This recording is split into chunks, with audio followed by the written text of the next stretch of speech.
Az bir şey friksiyonlu atı saxla. Reç udar vura bilər yaxınlaşanda.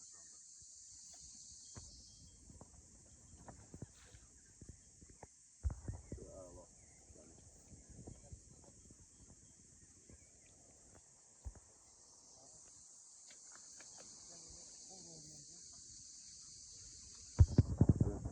Hava verdi, tamam verdi.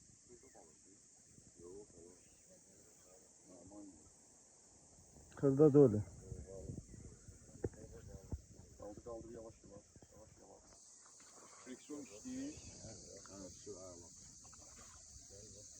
Balatma.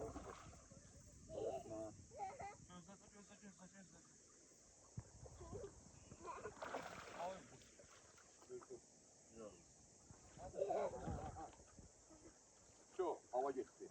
Bəs gözləməli hava girsin, dağılma. Hava girende ne olur ki? Özünüz 1-2 saniye, 1-5-10 saniyəni itirirlər.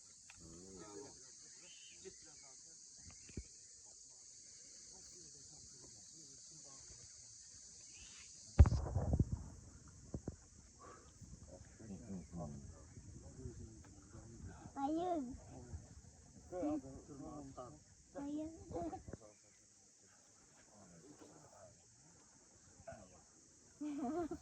Bu ne bir sen böyle değil falan. Hayır.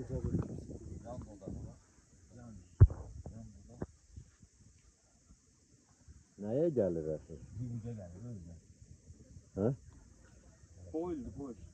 Yok neye gelir? Gelir. Boy. Boyun nedir? Topçu şarkı şimdi yerine var onlar var. Ha şey. Kardalı da ne bunlar? Yok da adayla boylu o yemin.